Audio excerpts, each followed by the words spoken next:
Why is playing it safe not the best idea? Yeah, sometimes playing it safe is the most dangerous thing you can do.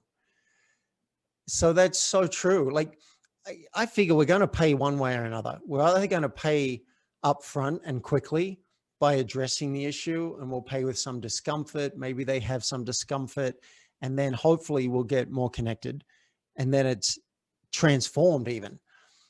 Or we can pay over time, and we can pay over time slowly, like ripping off the Band-Aid inch by inch, right? I had an example recently with a landlord. This is before I moved into this new house, moved in downstairs and crossed my boundary in a really big way. He would open the adjoining door between our apartments and just come into my space and start using the storage room. And I was freaking out by it and was not happy.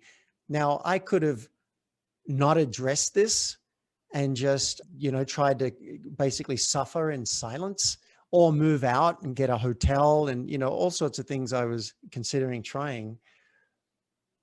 But that's not my style. I'm like, Dave, you got to address this. And it was very scary for me to reach out to him and say, hey, could we have a cup of tea in the garden and talk? And he agreed to it. And then it could have gone badly in a number of ways, but I've been at this for a bit, and I have a model for how to do tough conversations. I started the conversation with asking him a question that I was really curious about. I said, how did you manifest this house? How did you do it? Because I want to manifest a house like this right now. Did you get lucky? Did you work really hard, or was it something else? And he talked for half an hour about what the house meant to him and how when the old one burned down, he cried looking out over the valley. It was really sweet. And then once that was done, I said, can I share with you a little bit about what I've been going through the last couple of days? And he said, yeah. And I was just straight with him. I said, I'm really trying to change my mind so I can get on board with you coming in and out. And the truth is, I'm miserable. Is there any way you might be willing to give me 24 hours notice so my nervous system can relax? And he said, yeah, I can do that. And I cried. I mean, I can be a tough guy who'll jump off a mountain in Nepal with a paraglider strapped to my back and go up under 10,000 feet. I can hold my head in an armed holdup. I cried.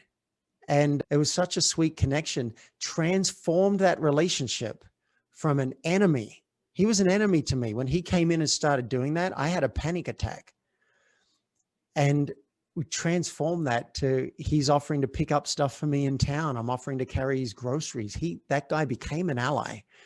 So I'm a big fan of, even though you might be thinking, all right, this is going to be awkward, this is uncomfortable, I'm scared, there could be negative consequences, 9 times out of 10, I would say in my experience, it's been worth it to take a risk.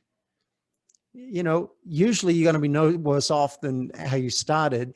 And if you are, maybe that's how it's supposed to go. That's just round 1. Maybe you get a round 2 and a round 3. Hey, you know what? I don't think I did very well in that conversation. I'd like to have a do-over. Would that be possible? I've thought about it more and I feel like I wasn't really listening to your side of it. I'd like to have a do-over. Boom, do round 2. We live as if we only get one shot at it, and it's rarely the case.